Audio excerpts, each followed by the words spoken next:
at the University of Chicago. Joy Reid, MSNBC national correspondent. And joining us by phone, Matt Schlapp, chairman of the American Conservative Union and a former political director for President Bush.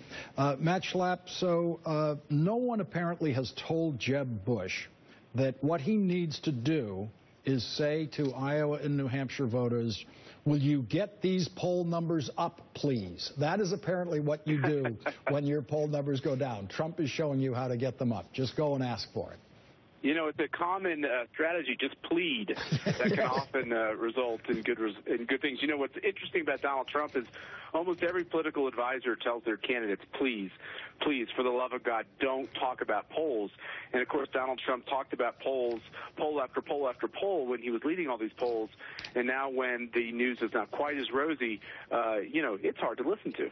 Well, Jerry Reid, what is he supposed to talk about? Tax policy? He doesn't know anything other than what are the latest polls. And, you know, he'd be such a dream for a psychiatrist because he's so transparent. You know, it's like you don't have to ask him what he's upset about today. It's the polls. It's on his Twitter feed. Like everything he thinks and feels is literally on his Twitter feed. Right. And it's interesting, because so Donald Trump was the insult candidate, right? Where basically what he did was insult all the other candidates for saying anything about him when he was on top. And now that Ben Carson is on top, the trick for Donald Trump is that he can't attack Ben Carson because the two of them are really feeding from a similar strain of outsider, sort of desire for outsider candidates. If you add up their poll numbers, whichever one is number one and whichever one is number two, they are combined at between 42 and 48, 49% in the polls. So they're sort of feeding from a similar bloodstream. The problem for Donald Trump is that the 20 or so percent that is for Carson is a lot more genuine to what Iowa primary caucus voters are really like. Very, very evangelical. So it's a much more Ben Carson state than it is a Donald Trump state. Well, speaking of evangelicals, Donald Trump talked about that tonight, and he issued an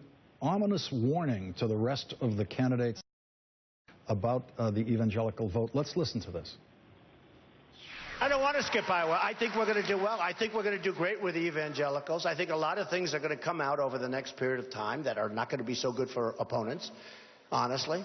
And I think I'm going to do great with the evangelicals. Austin Goolsbee, I want to point out he did use the word honestly in that sentence, so it must be true. This warning that something's going to come out that's not good for the opponents. What could that be?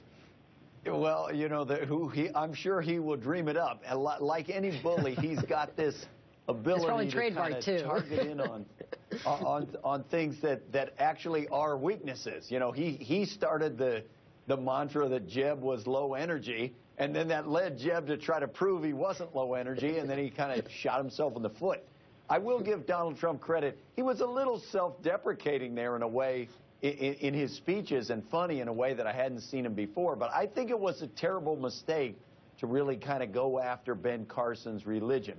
Iowa's a state that's notoriously difficult to poll for because the Iowa caucus is not really like a primary at all. You got people going down there and you're allowed to persuade each other and try to get them on board with your candidate, and I think that was a really bad error. Yeah, and Maria Teresa, it was such a gift to Carson because he knew exactly how to play it. He knows what his religious audience wants to hear. He just said he wouldn't even dignify it with a comment.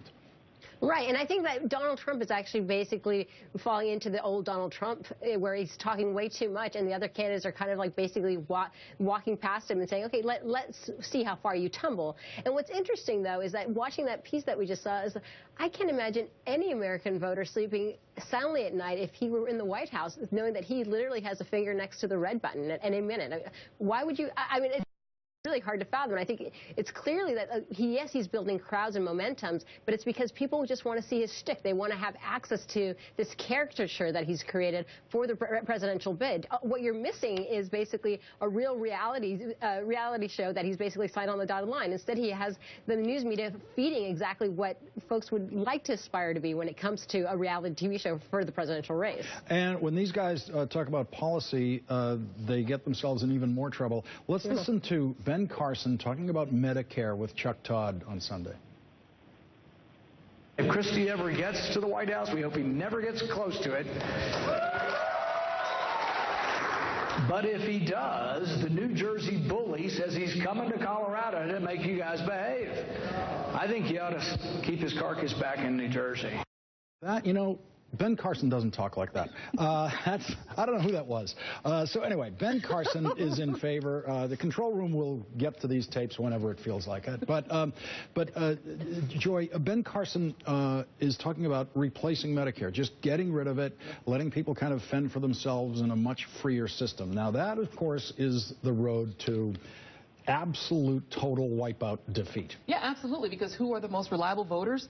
Older people, retired people, and this is a medical doctor, essentially. And remember, there are a lot of people in the medical establishment who do not like the Medicare and Medicaid entitlements. They feel they're more cumbersome. It obviously would be better for their bottom line if everybody was coming in with straight-ahead insurance. There are a lot of billing issues and whether or not you can make as much money. So I think he's speaking for many in the medical establishment, by the way, who are very much against the Affordable Care Act, too. But it is really not a smart strategy if you want actual voters, because senior citizens are they're so reliable in terms of voters, and they really do vote to guard Medicare and Social Security, explicitly so. And Austin Goolsbee, imagine a campaign, a general campaign with the Republican going into Florida saying, I just want to get rid of Medicare, and I have this other idea that is not all that easy to explain that I'm going to put in there in its place.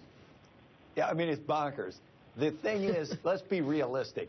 The only reason that Ben Carson is #1 in the polls in the Republican primary is most of the Republican electorate has yet to know anything that he actually stands for. They like that he is a nice man. He has a calm demeanor. A lot of evangelicals like that he's religious.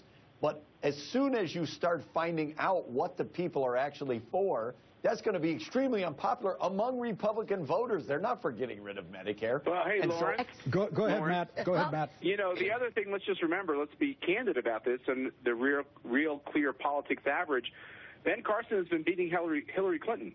So this isn't just a Republican question. This is an American question, and Americans are definitely open to the concept of a different type of candidate, which is why on the Democratic side, you have this huge groundswell for Bernie Sanders, and on the Republican side, in the latest poll that came out in Iowa, 60% of Republican voters are saying, I want to try a new type of candidate. And I think there's a lot to that in the American electorate. All right, we're going to have to take a break right there. Matt Schlapp, thank you very much for